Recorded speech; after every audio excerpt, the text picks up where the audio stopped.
और भाई क्या चल रहा है, यह लखनऊ में शूट किया जाता है टीवी सीरियल, तो जाहिर सी बात है कि इस सीरियल में लखनऊ के ही एक्टर भी हैं।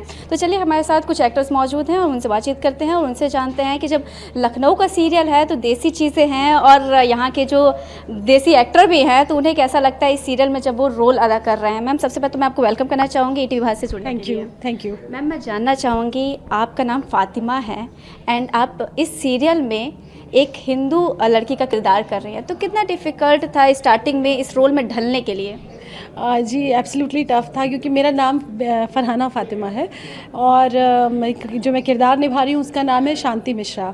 तो ये थोड़ा सा डिफ़िकल्ट था मेरे लिए। शायद सकीना मैं परफॉर्म करती तो मुझे ज़्यादा इजी होता, मेरे लिए कन्वीनियंट होता। क्यों रखा गया कि मतलब कि एंटी दिया गया है? It's a call from the channel only because ये उनका लुकआउट था। उन्हें ऐसा लगा, उन्होंने मुझे सकीना के लिए भी टेस्ट किया था स्टार्टिंग में, लेकिन उन्हें उसके बाद लगा जब मैंने शांति मिश्रा के लिए उन्होंने मेरा ऑडिशन किया तो उन्हें शांति मिश्रा में मैं ज़्यादा सूटेबल लगी। हाँ, तो उन्होंने फिर ये उन्हीं का कॉल था एब्सोल्युटली। उनको लगा कि मैं शांति मिश्रा ज़्यादा अच्छा निभा सकती हूँ, तो वही एक कोशिश है। और मुझे खुद भी ये कैरेक्टर करने के बाद जब मैंने शांति मिश्रा को समझा और परफॉर्म किया तो मैं आज ऐसा फील करती हूँ कि शायद यही कैरेक्टर था जो मुझे करना चाहिए था। तो I am really happy with this, really happy with my role. जानना चाहेंगे, 1 साल कंप्लीट हो चुका है इस सीरियल को, तो ऑडियंस से कितना ज़्यादा प्यार मिल रहा है? और जब आपने पहला एपिसोड शूट किया होगा उस टाइम पे क्या लग रहा था? थोड़ी अजीब सी घबराहट, बेचैनी कि हाँ पता नहीं क्या लोगों को पसंद आएगा कि नहीं आएगा, क्या फीडबैक होगा? एब्सोल्युटली, बिकॉज़ कोई चीज़ शुरू होती है तब बहुत सारी मिली जुली चीज़ें चल रही होती हैं। काफ़ी ज़्यादा मतलब एक डाउटफुल में भी थे कि लखनऊ में हो रहा है और इतने टाइम के बाद एक कोई शो आया है जो लखनऊ में शूट होगा, तो काफ़ी सारी डर था मन में कि अच्छा होगा कि नहीं होगा और चलेगा या नहीं चलेगा। But after completing this 1 year हम लोगों को एक कॉन्फिडेंस आया है अपने अंदर कि डेफिनेटली लोगों का ये प्यार ही है जो इसे आगे बढ़ा रहा है ऑफकोर्स, और ऑडियंस की वजह से ही ये शो चल रहा है। और अब हम जब खुद भी देखते हैं ना शो को, अपना जब किरदार देखते हैं या अपने एपिसोड्स देखते हैं तो हमें लगता है कि हाँ कहीं ना कहीं अब चीज़ें सही हो रही हैं, लोगों को पसंद आ रही होंगी, तो काफ़ी उम्मीदें हैं इस शो से। अच्छा, हम जानना चाहेंगे एक्टिंग का कीड़ा बचपन से ही आपके अंदर था या फिर मतलब जब आप बड़ी हुई हैं तब उसके अंदर आपके अंदर क्रेज़ आया है कि अब एक्टिंग की दुनिया में एंट्री करना है, अंदर से क्रेज़ है एक्टिंग की दुनिया में काम करने के लिए? जी, मैं बताऊँ आपको कि मैंने अपनी शुरुआत तो एज अ क्लासिकल डांसर की थी। मैं कथक सीखती थी, यहाँ भातखंडे और कथक केंद्र से मैंने सीखा है। तो मैं कथक जब सीख रही थी मुझे इसका बिल्कुल भी अंदाज़ा नहीं था कि मैं कभी एक्टिंग में जाऊँगी, लेकिन हाँ कथक सीखते सीखते ये ज़रूर है कि मैंने उससे बहुत सारी चीज़ें सीखी और आज भी मैं क्लासिकल भी परफॉर्म करती हूँ पैरेलली, लेकिन मुझे बहुत कुछ एक्सप्लोर करने का मौका मिला because of good expressions and things, क्योंकि कथक में भी आपको हाव भाव एक्सप्रेशंस काफ़ी कुछ सीखने को मिलता है, तो मुझे उससे काफ़ी हेल्प मिली।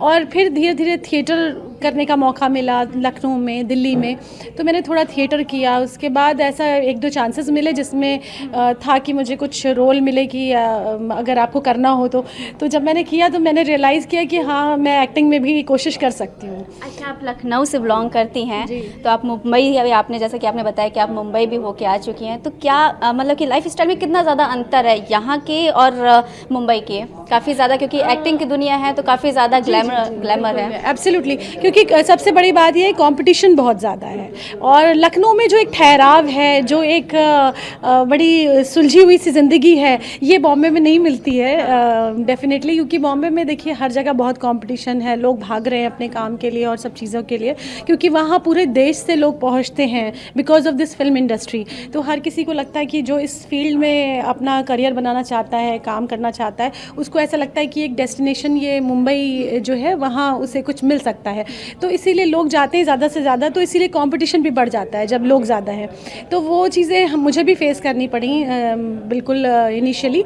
लेकिन मैंने देखा कि आप अगर फोकस्ड रहते हैं कि हाँ मैं जो कर रही हूँ मुझे इसमें मेहनत भी करनी है, क्योंकि सिर्फ आपके सोचने से चीज़ें नहीं होती हैं, चीज़ें मेहनत से होती हैं, तो ऑफकोर्स मेहनत करनी पड़ती है। उसके लिए आपको अपनी फोकस्ड होके चलना पड़ेगा, आपको सिर्फ उसी चीज़ पे ध्यान देना है जो आपको करना है, तो वो चीज़ें वर्कआउट होने लगती हैं। अच्छा, हम जानना चाहेंगे युवाओं को आप क्या मैसेज मैसेज देंगी? इस समय जो युवा पीढ़ी है वो रील्स पे ज़्यादा फोकस करते हैं, आप खुद ही देख रही होंगी टकाटक वगैरह, ये जितने भी सोशल मीडिया के प्लेटफॉर्म है तो वहाँ पे रील्स का चलन चल चुका है। तो आप एक थिएटर आर्टिस्ट भी रह चुकी हैं, तो आप युवाओं को क्या मैसेज देना चाहेंगे कि ये एक बेहतर प्लेटफॉर्म है, आपके समय पे नहीं था, अब रिसेंटली हुआ है, तो क्या लगता है कैसा प्लेटफॉर्म है? और जो युवाओं के अंदर जिज्ञासा होती है आप एक्टरों को देख के, तो उन्हें आप क्या मैसेज देना चाहेंगी? मुझे लगता है कि ये कोई बुरी चीज़ नहीं है, ये अच्छी चीज़ है। अगर इतने सारे प्लेटफॉर्म मिल रहे हैं तो लोग ज़्यादा से ज़्यादा अपने आप को एक्सप्लोर कर पा रहे हैं, जिन्हें शौक़ है वो उसी के ज़रिए कुछ चीज़ों को बना पाते हैं, कर पाते हैं। और हमारे टाइम में अनफॉर्चुनेटली ऐसी चीज़ें नहीं थी, इतना ज़्यादा हाईटेक नहीं हुआ था मीडिया, तो हम बहुत लिमिटेड थे कि हम थिएटर में ही अपना परफॉर्म कर सकते हैं, या हमारे पास कोई ऐसा सोशल हैंडल नहीं था जहाँ हम अपने आप को एक्सपोजर कर सकें।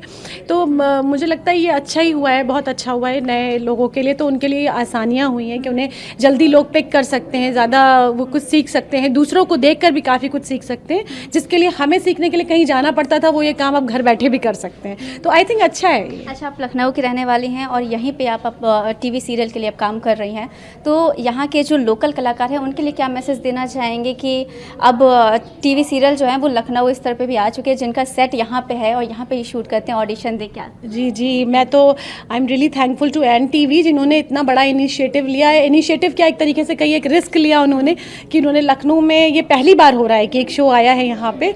और ऐसे लखनऊ में बहुत सारी फिल्म्स आती रहती हैं शूट होने के लिए, बहुत सारी लोकेशंस हैं अच्छी।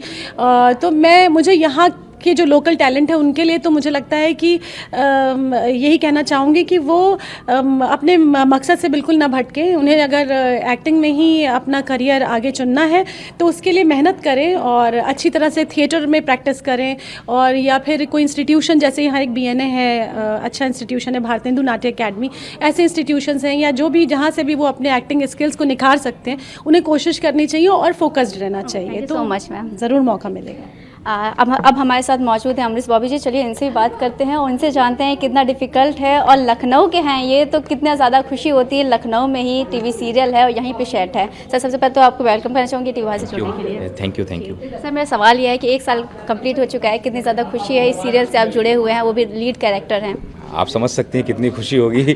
जिस सीरियल से मैं जुड़ा हुआ हूँ उसको लोग पसंद कर रहे हैं और उसमें मैं लीड कर रहा हूँ, तो मेरे लिए तो बहुत खुशी की बात है। सर, आप लखनऊ के हैं और कैसे आपकी जर्नी स्टार्ट हुई? हम जर्नी जानना चाहेंगे कि बहुत सारे एक्टर्स होते हैं जिनके अंदर ये जुनून तो होता है कि वो इस फील्ड में आना चाहते हैं, एक्टिंग की दुनिया में आगे बढ़ना चाहते हैं, लेकिन कहीं ना कहीं वो पीछे हट जाते हैं, मुंबई जैसे महानगर में नहीं जाना चाहते हैं। देखिए, मैं जर्नी का तो ये है कि कभी सोचा नहीं था कि एक्टिंग करूँगा। मिडिल क्लास फैमिली से हूँ, तो ये था कि बस पढ़ाई लिखाई अच्छे से कर लो और अच्छी सी नौकरी मिल जाएगी, घर चलता रहेगा, और वैसी शुरुआत भी हुई। लेकिन मैं 2009 तक मैंने जॉब करी है, उसको मैंने छोड़ा। तो 99 की बात है, मैं जहाँ जॉब करता था वहाँ पर एक LIC के लिए आए थे, प्रीमियम के लिए, मेरे बॉस के प्रीमियम के लिए आए थे। तो मैं बाहर ही बैठा था उनके केबिन के, तो उन्होंने मुझसे पूछा कि आप एक्टिंग करते हैं? मैंने कहा नहीं, मैं कोई एक्टिंग तो नहीं करता हूँ। हाँ, स्कूल में जो वेलकम सॉन्ग बच्चे गाते हैं वो कभी कदार किया है। तो उसके बाद फिर उन्होंने कहा नहीं, आपकी हाइट वाइट अच्छी है, आप मॉडलिंग किया करिए, हम थिएटर करते हैं, आप चौक में हमारी रिहर्सल होती है, आ जाइए। तो वो आज बात मतलब आई गई होगी कि चलो ठीक है देखते। फिर मैं शाम को जब घर पहुंचा तो शाम को फ्री रहता था, तो मैंने, हमारे पड़ोसी हैं, उस लड़के से बोला कि आओ चलो चलते हैं चौक में, बुलाया, देखते हैं क्या, क्योंकि डर भी लग रहा था, चौक में बुलाया, एक अनजान आदमी, पता नहीं कि कहाँ बुलाया है।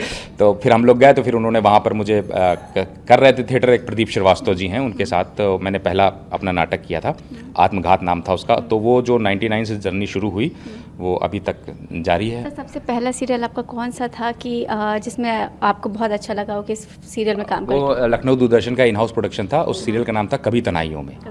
जी, वो बहुत अच्छा सीरियल था, इन हाउस प्रोडक्शन था, और थे उसके केवल 14 ही एपिसोड बने थे, उसमें भी लीड किया था, बट वो बहुत अच्छा था सीरियल। और भाई क्या चल रहा है, ये कॉमेडियन सीरियल है और कहीं ना कहीं थोड़ा सा इमोशन भी है, तो कैसा लगता है इसका जो मिला जुला रूप है, कैसा लगता है आपको इस सीरियल में काम करके? हाँ, बहुत अच्छा है, कॉमेडी है, बहुत अच्छा है। मैंने थिएटर बहुत किया, थिएटर में भी मैंने कॉमेडी शोज़ ज़्यादा किए हैं। हाँ, सीरियस भी किए, लेकिन कॉमेडी शोज़ ज़्यादा किए हैं। और लेकिन अगर आप कहें तो मीडिया में, मतलब स्क्रीन पे, मैं फर्स्ट टाइम कॉमेडी कर रहा हूँ। अच्छा जी। अच्छा सर, ये बताइएगा कि आपको सीरियस जो एक्टिंग होती है वो ज़्यादा पसंद है, सीरियस पर्सनालिटी, या फिर जो कॉमेडियन पर्सनालिटी होती है वो, कि हाँ इसमें ज़्यादा, क्योंकि अभी पवन जी से बात हुई मेरी, तो उन्होंने कहा कि मैं मतलब सीरियस रोल, विलन का रोल अदा करना चाहते हो, अगर मुझे इनकेस फ्यूचर में अवसर मिलता है तो।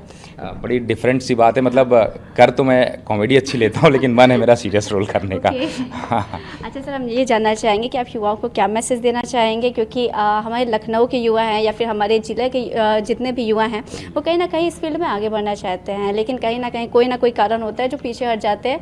हर किसी के पास एक अच्छा मौका नहीं मिल पाता है, और इस समय सोशल मीडिया इतना ज़्यादा चलन में है, ट्रेंड में है, तो क्या ये भी एक अच्छा प्लेटफॉर्म है जिसके ज़रिए आप आगे बढ़ सकते हैं, आपके पास मौका है, क्योंकि अब लोग थिएटर का बहुत ज़्यादा रुख नहीं करते हैं। जी जी, देखिए जहाँ तक युवाओं के लिए मैसेज है तो वो मैं यही कहना चाहूँगा कि अगर वो रंगमंच से जुड़ते हैं तो उसको ये सीढ़ी मत बनाएं कि हम रंगमंच करेंगे, थिएटर करेंगे तो फिर हमें ये रास्ता मिल जाएगा और हम आगे बढ़ जाएंगे। ऐसा बिल्कुल नहीं है। रंगमंच थिएटर अलग है और ये मीडिया बिल्कुल अलग है। ज़मीन आसमान का फ़र्क है दोनों में। और जहाँ तक बात है तो वो फोकस करें, किसी एक काम पर फोकस करें, एक्टिंग करें, लाइट करें, म्यूज़िक करें, तमाम चीज़। लेकिन थिएटर में बड़ा मुश्किल हो जाता है क्योंकि उतनी कमाई नहीं है, स्पेशली यूपी में थिएटर में उतना पैसा नहीं है। तो वो करते क्या बेचारे, क्या करेंगे भाई। मैं ही था तो मैं एक्टिंग भी करता था, कभी प्रोडक्शन भी कर लिया, तो कभी लाइट में भी हेल्प कर दी, तो ये करना पड़ता है। लेकिन बेहतर यही होगा कि आप किसी एक चीज़ पर फोकस करें, तो मुझे लगता है कि बिल्कुल जो उन्होंने सोचा है वो मंजिल उनको मिलेगी। सर, लखनऊ के कलाकारों के लिए आप क्या मैसेज देना चाहेंगे? बहुत सारे ऐसे कलाकार हैं जिनके अंदर बहुत ज़्यादा जुनून है, जो आगे बढ़ना चाहते हैं,